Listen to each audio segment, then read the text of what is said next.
Your cat is watching you right now. Not in that creepy way, but in that quiet, steady way they always do. They notice everything. The way your shoulders drop when you walk through the door, the sigh you don't realize you make, the smile you force when you're not really okay. But here's what most people never realize. The things that hurt your cat the most aren't the big, obvious mistakes. They're the small ones, the silent ones, the ones you do without even knowing. And if you've ever wondered why your cat sometimes pulls away, why they hide when you reach for them, why they seem distant, these 7 behaviors might be why. But here's the twist. By the end of this video, you'll realize these aren't just mistakes that hurt your cat. They're mirrors. They reflect the energy we carry, even the stress we try so hard to hide. And sometimes the very things we do to protect them are actually confusing them. So if you care enough to be here, if you clicked on this video because you want to understand them better, that already makes you different. That already makes you the kind of person your cat chose. Let's begin. Number 1. Ignoring their greeting. You walk through the door, keys in hand, but mind elsewhere. Your cat is right there, tail up, eyes bright, that little chirp they only make for you, and you walk right past them. Not on purpose. You're tired, distracted, your phone just buzzed. But to them, you just told them they don't matter. Here's what most people don't know. Cats form attachment bonds with their humans, deep ones. Research from Oregon State University found that cats experience the same secure and insecure attachment patterns as dogs, and even as human children. Those first few seconds when you come home, that's their emotional checkpoint. That's when their nervous system scans your face and asks, "Am I still important to you?" When you greet them, when you crouch down, say their name, offer even 2 seconds of touch, you're telling them, "I didn't forget you." But when you don't, sadly, they don't understand, "I'm busy." They only understand absence, and absence, when repeated enough, becomes abandonment. So tomorrow, when you walk through that door, stop, just for a moment. Look at them, say their name, let them rub against your legs, because that small gesture, it builds their entire emotional world. Number 2, the laser pointer trap. This one will surprise people. You pull out the laser pointer and your cat goes wild, eyes huge, body low, every muscle locked onto that tiny red dot. They chase, they pounce, they leap across furniture like their life depends on it. And then you turn it off. Game over. But here's what you don't see. Inside your cat's brain, something just misfired. Because just now, that wasn't play. That was a hunt. And every hunt, every single one, is supposed to end with a kill. That's not cruelty, that's biology. The predator brain needs closure. It needs the dopamine hit of success. Without it, your cat is left with all that adrenaline, all that focus, and all that drive with nowhere for it to go. It's like spending an hour solving a puzzle, getting to the last piece, and realizing it's missing. That's frustration, that's stress. So if you use a laser pointer, here's the fix. Always end the session by guiding the dot onto something real, a toy mouse, a crinkle ball, or a treat. Let them pounce, let them bite, let them feel that satisfying thud of the catch. That completion, that's not just fun, that's psychological fulfillment. It teaches them, yes, the hunt ends well. I am successful. I am enough. Maybe you need to hear those words too.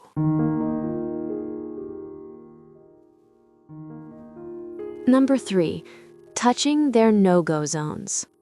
Every cat has a map, a petting map, and most people never bother to learn it.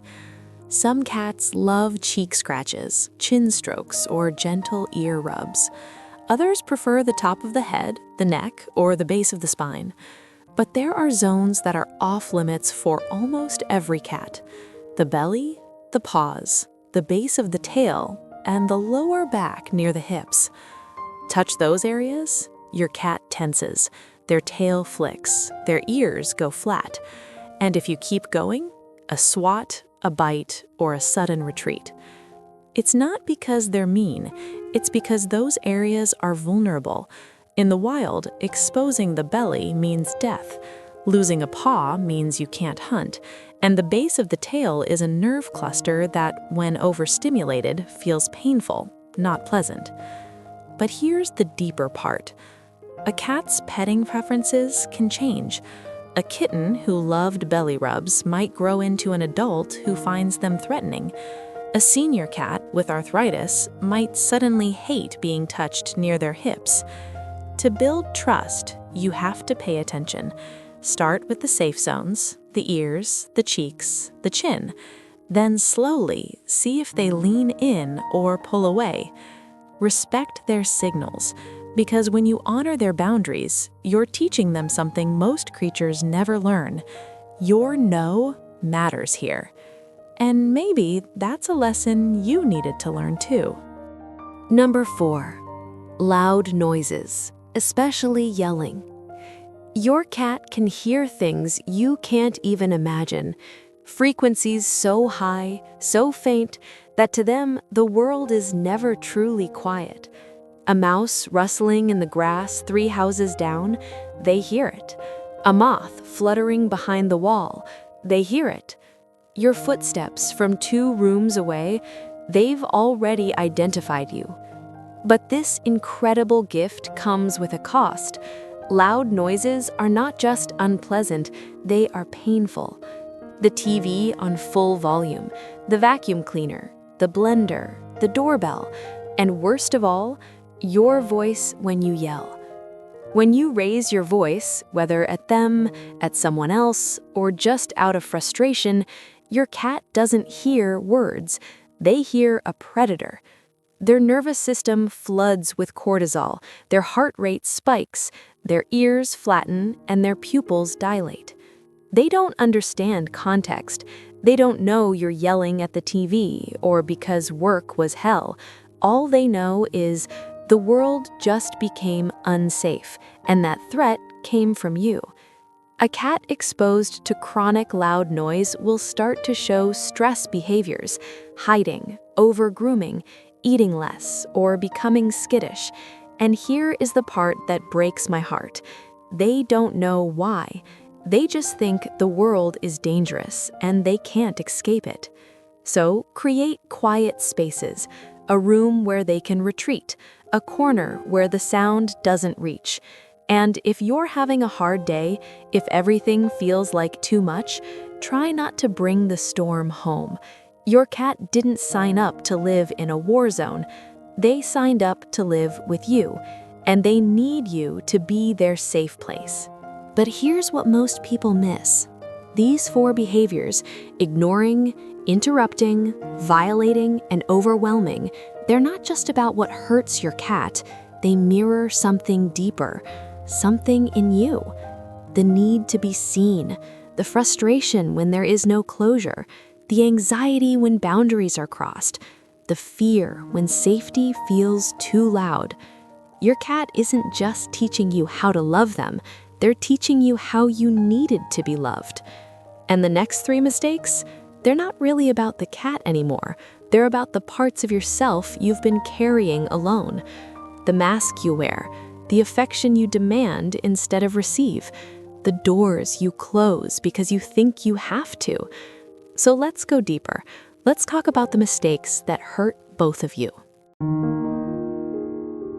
Number 5, closing doors, especially the bathroom.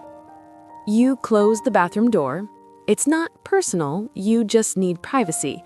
But your cat doesn't understand privacy. They understand my person is behind a barrier without me. In the wild, felines travel in colonies. Closed doors mean separation from the pack, and historically, separation meant danger.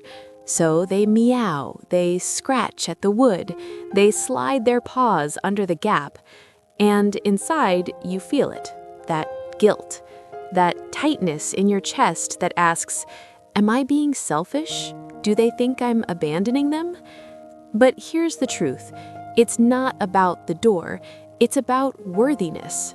You feel guilty closing the door because somewhere, deep down, you were taught that your needs are negotiable, that wanting space makes you selfish, that needing a moment alone means you're pushing others away. So when your cat waits outside and you hear that soft, confused meow, it's not just their abandonment you're hearing. It's the echo of every time you waited outside a closed door, wondering if you mattered enough to be let in. Maybe it was your parents' bedroom. Maybe it was a friend who stopped texting back. Maybe it was someone you loved who closed you out without explanation. You learned a painful lesson. Closed doors mean rejection. So now you rush. You rush through your shower. You skip the bath you wanted. You deny yourself rest because you can't stand the sound of them needing you from the other side. But here is what your cat is actually teaching you. You are allowed to have boundaries, not walls, boundaries. Your cat doesn't need you to sacrifice your privacy. They just need to know you're coming back. A soft word through the door, I'm here, I'll be right out, is often all they need. Because teaching them that closed doors are temporary is also teaching yourself. You can have space, you can have rest, you can say not right now and still be loved. And the people and cats who truly care about you, they will wait. Number 6, pretending you're fine. Your cat has a superpower you didn't know about. They can smell your stress. Literally, when you're anxious, your body releases cortisol through your sweat. When you're afraid, adrenaline changes your scent.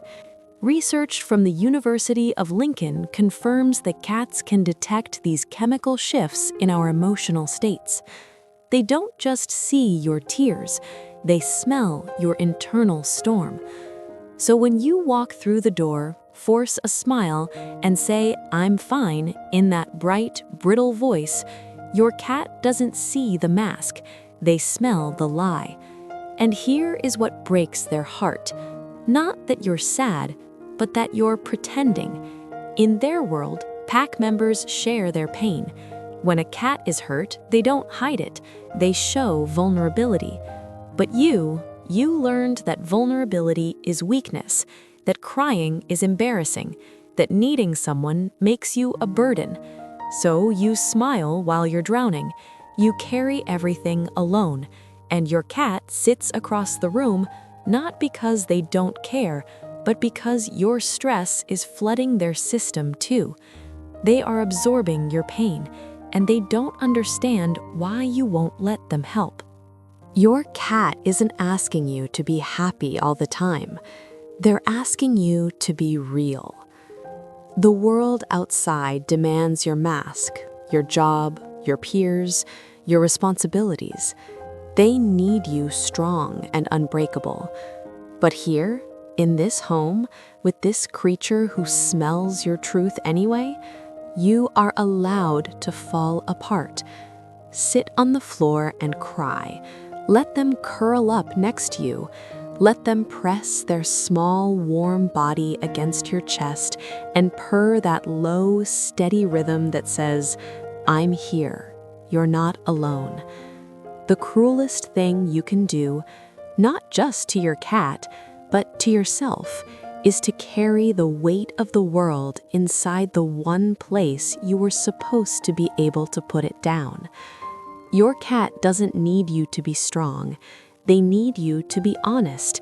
And maybe learning to unmask for them is the first step toward unmasking for yourself. Number 7.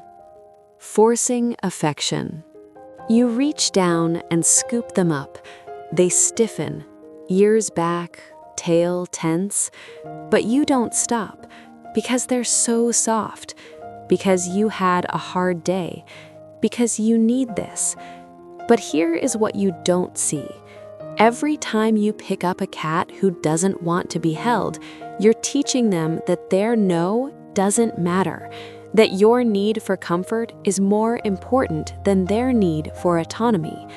And over time, something breaks, not loudly, but quietly. They stop coming to you. They hide when you reach out, not because they don't love you, but because they don't trust you to listen. But this isn't really about the cat, is it? The truth is harder. You grab them because you're starving for something you can't name. Touch, validation, proof that you matter. You had a terrible day. Someone dismissed you at work. A friend didn't text back. Your partner barely looked up from their phone. And you think, at least they need me. So you hold them too tight. You keep petting even when they flick their tail, not because you're cruel, but because you're lonely. And somewhere along the way, you confused love with control. You learned that affection is something you take, not something you receive. Maybe because when you were small, your own no was overruled. You learned that love means enduring discomfort, and that if someone needs you, you don't get to say no. But your cat is teaching you something radical. You cannot force someone to fill your emptiness. The tighter you hold, the more they pull away. But the moment you stop grabbing, the moment you sit still and let them choose, that is when they come to you. That is when they press their forehead to yours and purr that deep, trusting purr that says, "I feel safe with you." Your cat is showing you what love looks like when it's given freely, not extracted, not performed, not forced. If you can learn that lesson here with this small creature, maybe you can start to ask for love differently in your human relationships too. Not by demanding, but by being someone worthy of the choice to stay. You can't fix loneliness by holding something hostage, but you can heal it by becoming someone others want to come home to. So here's what I need you to understand. These 7 mistakes, they're not signs that you're a bad cat parent. They're signs that you're human. You ignore their greeting because you're overwhelmed. You close the door because you need space. You force affection because you're lonely. You pretend you're fine because the world told you to. But your cat sees through it all, not with judgment, but with clarity. They aren't asking you to be perfect. They're asking you to be present, to be honest, to be gentle, with them and with yourself. Because the relationship you have with your cat is a mirror of the relationship you have with your own heart. If you can learn to greet them warmly, to respect their boundaries, to let them see you cry, and to let love be a choice instead of a demand, then you're not just becoming a better cat parent, you're becoming a person who knows how to be loved without breaking. And that is the rarest thing in the world. If this video changed the way you see your cat or the way you see yourself, let me know by tapping that like button. And if you want to keep understanding the quiet language between you and the creatures you love, subscribe. Because this bond, this small, sacred, silent bond between you and your cat is teaching you how to come home to yourself. One whisker, one purr, one moment at a time.